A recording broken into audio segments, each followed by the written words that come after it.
kuatkan hati, negeri ini memanggilmu kawan. Belajar bergerak berbagi untuk negeri, guru penggerak majukan pendidikan. Guru penggerak menghamba para murid, kreatif rancang pembelajaran. Assalamualaikum warahmatullahi wabarakatuh. Selamat pagi Pak Habib. Waalaikumsalam warahmatullahi wabarakatuh. Selamat pagi Bu Dina. Baik Bapak Habib, saya boleh minta waktunya sebentar nih Pak ya, untuk ada beberapa hal yang ingin saya tanyakan sama Bapak. Boleh. Terima kasih Pak. Yang ingin saya tanyakan ini ya Pak ya, terkait peran Bapak sebagai seorang kepala sekolah. Saya ingin tahu mengenai pengalaman Bapak tentang pengambilan sebuah keputusan. Bapak pernah kan ya Pak ya mengambil sebuah keputusan selama Bapak ini menjadi kepala sekolah? Iya, pernah Bu, pernah. Iya. Selama ini bagaimana Bapak dapat mengidentifikasi kasus-kasus yang merupakan dilema etika dan bujukan moral Pak Habib? Iya Ibu. Pada kondisi dilema etika merupakan hal berat yang harus dihadapi, bertentangan dengan kebenaran, kasih sayang. Nah, pada kondisi dilema ini, bujukan moral yakni pilihan salah dan pilihan yang benar. Berpegang pada aturan, kita dapat menyaring masalah yang berhubungan dengan etika dan moral. Ya. Baik Pak, menurut Bapak dari keputusan yang Bapak ambil itu situasi terkait dengan apa ya Pak ya, antara dua-duanya benar, apa salah, satu benar atau satunya yang salah Pak? Iya, kedua-duanya Bu pernah Bu. Oh iya, berarti keduanya pernah ya Pak ya dalam situasi tersebut. Nah baik Bapak, selama ini bagaimana Bapak menjalankan pengambilan keputusan di sekolah, terutama untuk kasus-kasus di mana ada dua kepentingan Pak, ada dua kepentingan yang sama-sama benar dan yang sama-sama mengandung nilai kebajikan, itu bagaimana Pak? Iya Ibu, biasanya yang sering itu situasi keputusan yang sama-sama benar, misalnya contoh setiap satuan pendidikan itu nantinya ada kenaikan kelas atau kenaikan murid. Nah, biasanya kenaikan murid itu ada beberapa pertimbangan, yakni satu, misalkan itu anak ada yang malas, kemudian ada lagi anak yang sering tidak hadir, kemudian ada lagi anak yang sering terlambat Bu. Nah, jangan memfokuskan pada permasalahan itu, sehingga kita dapat mencari dasar atau penyebab anak tersebut kenapa dia bisa seperti itu, bisa terlambat, bisa malas sekolah. Nah, mungkin disuri lebih dulu Bu. Oh iya Pak. Nah, biasanya ya Pak ya, kalaunya Bapak dihadapkan dalam situasi mengambil keputusan yang mana kedua-duanya itu benar. Nah, langkah-langkah atau prosedur seperti apa nih yang biasa Bapak Habib lakukan selama ini Pak? Ya, makasih Bulan. Nah, kita mengambil keputusan sesuatu itu tidak tergesa-gesa ya Bu ya. Kemudian jangan mengambil keputusan itu satu arah saja. Nah, keputusan harus kita ambil dengan mengenali beberapa nilai-nilai ketentuan dalam situasi yang permasalahan itu kita hadapi. Kemudian kita identifikasi dulu, kemudian kita saring dulu permasalahannya, kemudian menentukan siapa yang pihak-pihak terlibat, kemudian permasalahan yang lebih mendasari itu. Selanjutnya, setelah kita identifikasi, setelah kita cari permasalahannya, kita uji kebenarannya, salah atau benarnya. Kemudian kebenaran itu kita selidiki, misalnya tadi anak tadi tidak naik kelas. Nah, kita cari dulu permasalahannya dari keluarganya, dari wali kelasnya, dari teman sejawatnya. Apakah fakta yang didapat kenyataan itu sebenar-benarnya? Oh iya, begitu ya Pak ya. Berarti Bapak terlebih dahulu mengumpulkan fakta-faktanya dulu ya Pak ya, iya, lalu betul. mencek kebenarannya. Nah, betul begitu ya Pak ya. Kemudian lagi bisa menanyakan kepada wali kelasnya, kepada tetangga juga temannya, begitu ya Pak ya? Iya, betul sekali Bu. Oh iya Pak ya, jadi berarti ini setelah Bapak itu mengumpulkan fakta-faktanya, kemudian juga baru mencek kebenarannya ya Pak ya, begitu ya Pak? Iya, dengan menanyakan kepada temannya, Oh, iya. wali kelasnya, kemudian dari tetangga sekitar tempat tinggalnya. Oh iya Pak, mencari informasi juga ya Pak ya? Iya, betul sekali Bu. Nah, lalu ya Pak, hal-hal apa saja nih yang selama ini Bapak anggap efektif dalam pengambilan keputusan pada kasus? Bagaimana Pak? Dalam pengambilan setiap keputusan dari beberapa permasalahan, pengambilan keputusan itu menjunjung tinggi nilai kebajikan, yakni demi kebaikan orang banyak. Oh iya, baik Bapak. Biasanya tantangan apa nih yang Bapak hadapi saat pengambilan keputusan? Nah misalkan ya Pak ya, pengambilan keputusannya itu waktu rapat. Nah apakah semua peserta rapat itu menyetujui keputusan yang Bapak ambil? Kemudian secara aturan, apakah murid tersebut itu tidak naik kelas ya Pak? Nah sebagai kepala sekolah kan Bapak tentunya mengambil kebijakan yang terbaik ya Pak ya. Iya. Nah kira-kira apa tantangan, kira-kira adakah tantangan ya Pak ya dari guru-guru maupun pihak lain atas apa yang Bapak ambil nantinya? Oh iya Bu. Pasti ada Bu tantangannya setiap kita mengambil keputusan. Setiap kita pasti ada tantangan.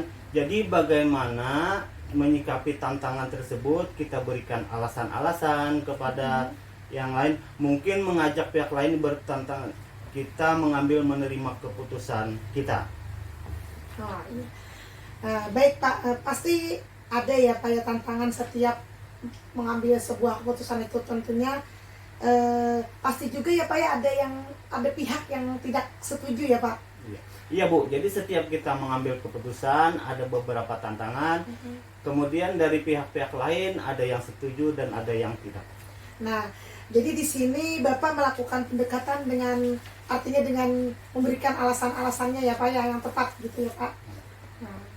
Nah, di setiap situasi tersebut biasanya Bapak pernah tidak mengagendakan misalkan dalam seminggu itu ya Pak ya ada waktu untuk menyelesaikan permasalahan tersebut atau mengalir begitu saja? Iya Ibu, untuk permasalahan kan karena kita setiap hari berhadapan dengan anak, ya jadi permasalahan ini ada yang teragendakan, kemudian ada juga yang mengalir secara begitu saja. Nah iya Pak, jadi bisa terjadwal bisa tidak ya Pak ya, begitu ya situasinya? Iya, biasanya Iya. permasalahan itu langsung kita selesaikan. Baik Bapak, lalu pihak-pihak yang membantu Bapak dalam mengambil keputusan itu biasanya siapa saja Pak? Iya Ibu, karena kita dalam satuan pendidikan itu ada kepala sekolah, ada dewan guru. Jadi setiap ada permasalahan kita rembukan, kita cari solusinya secara bersama-sama. Jadi ada dewan guru dengan pihak-pihak yang terkait pun bisa ada. Oh iya Bapak, berarti Bapak dalam mengambil keputusan itu melibatkan orang-orang yang Bapak percayai dan memang bisa bersama-sama mengambil sebuah keputusan yang terbaik ya Pak ya? Iya betul Ibu. Nah, iya. Nah selama ini keputusan yang Bapak ambil apakah pernah nih Pak melanggar norma etika atau hukum? Oh, jadi permasalahan kami setiap kami mengambil keputusan tentu saja tidak Bu. Oh iya ya Pak ya. Iya. Berarti dalam batas-batas kewajaran ya Pak ya. Dengan batas-batas kode etika dan kode etik yang sesuai dengan hukum kita. Iya betul. Baik Pak, apa saja pembelajaran yang dapat Bapak ambil dalam pengambilan keputusan Pak? Dalam pembelajaran yang saya dapatkan jelas ada ya Bu. Tentu dapat dijadikan pembelajaran untuk diri sendiri, yakni dalam pengambilan keputusan itu secara adil serta mendapat berbagai pengalaman pengambilan keputusan agar menjadi pribadi yang lebih baik lagi, dan tujuan akhir dari pengambilan keputusan yakni berpihak kepada murid untuk menjadi yang lebih baik lagi. Baik Pak Habib, terima kasih nih ya Pak atas waktu Bapak. Semoga kedepannya Bapak tambah sukses lagi, kemudian dan dapat mengambil keputusan yang bijak dan tentunya Pak berpihak kepada murid ya Pak ya. Iya. Iya. Terima kasih sekali lagi saya ucapkan Assalamualaikum Bapak warahmatullahi wabarakatuh. Iya Bu, sama-sama. Waalaikumsalam warahmatullahi wabarakatuh. Iya.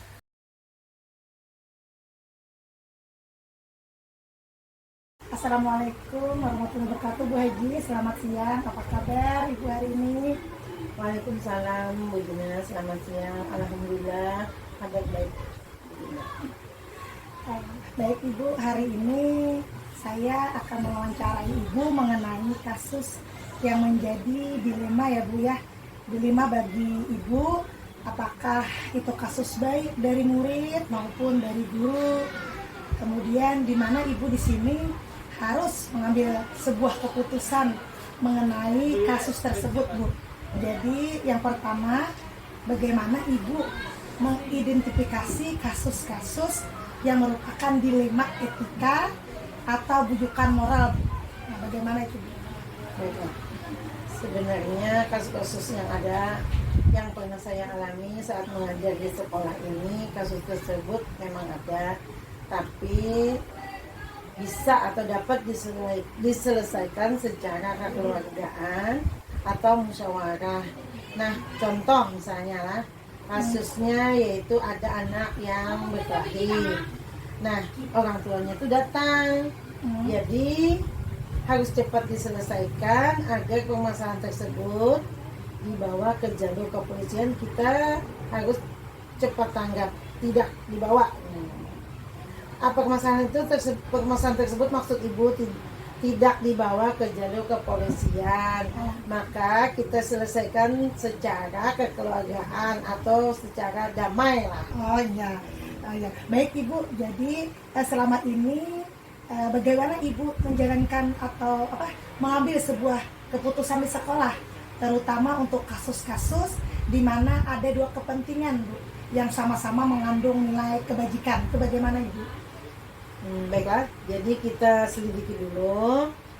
Jadi kita tanya dulu satu persatu.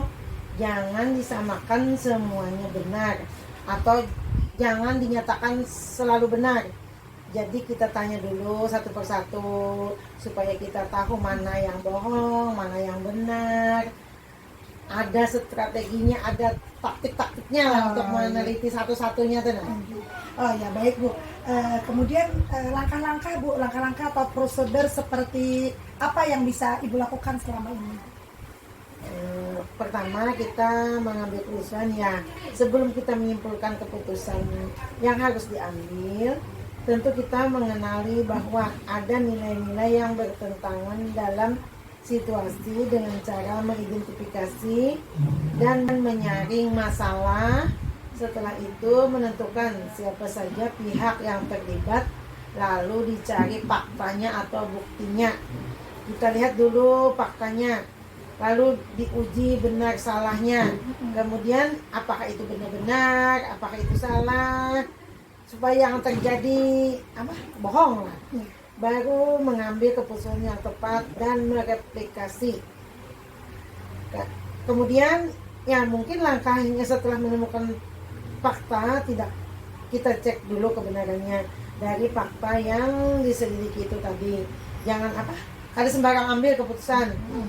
Nah, misalnya tadi siswa yang berkelahi tadi, kita cari dulu, kita cari tahu dulu, kita telusuri dengan wali kelasnya apa masalahnya, lalu kita cek kebenarannya, kita panggil wali kelasnya, lalu juga kita panggil murid yang bersangkutan, apakah sama fakta yang didapat dengan kenyataan yang sebenarnya. Baik Bu, jadi terlebih dahulu kita harus mengetahui dulu tentang kebenarannya ya Bu ya. Ya. Baik Bu, hal-hal apa saja yang selama ini Ibu anggap efektif Bu dalam pengambilan keputusan pada kasus-kasus dilema etika ini?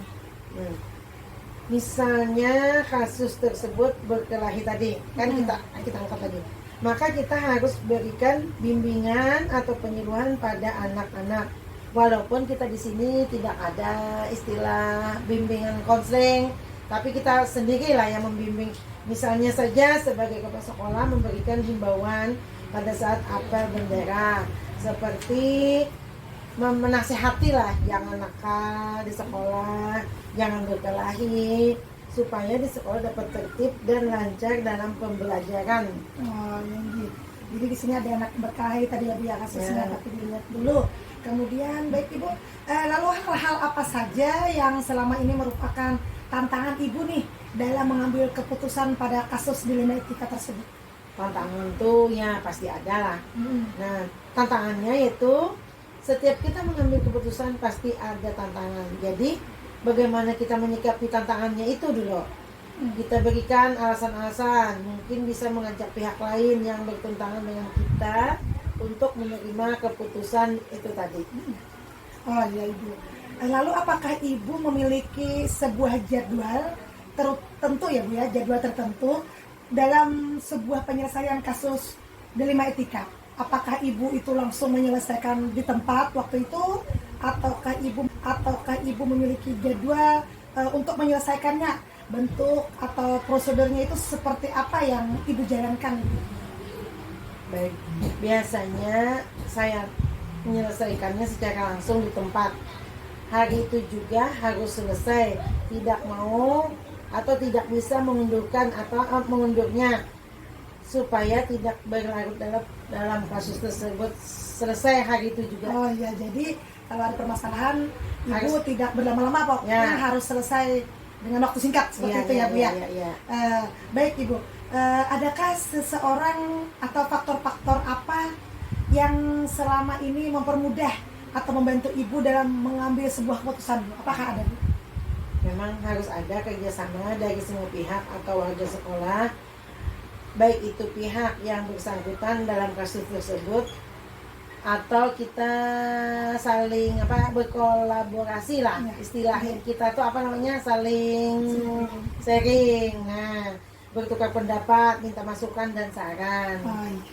Baik Bu, dari semua hal yang telah Ibu sampaikan, pembelajaran apa nih yang dapat Ibu petik dari pengalaman Ibu mengambil sebuah keputusan Bu?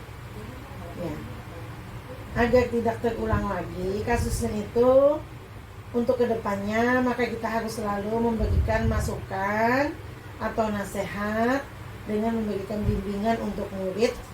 Selain itu kita juga mengambil keputusan harus bermusyawarah secara mufakat, kerjasama dengan semua pihak yang terlibat. Misalnya tadi kan wali kelas, orang tua, kemudian muridnya sendiri. Ya baik Bu, saya rasa wawancara saya kepada Ibu sudah cukup ya Bu ya. Terima kasih banyak atas waktu Ibu. Semoga berkat masukan Ibu atau pengalaman yang Ibu sampaikan tadi, nantinya juga saya dapat lebih baik lagi dalam mengambil keputusan Bu. Jadi baik dari pengambilan keputusan itu kita mendapatkan hasil yang baik pula. Ibu, sekali lagi saya ucapkan terima kasih atas waktu dan masukan-masukannya terhadap saya. Salah hilapnya mohon maaf ya Bu. Terima kasih Bu Haji. Baik, sama-sama. Assalamualaikum. Sukses selalu. Amin, amin ya Rabbal alamin. Terima kasih Bu Haji.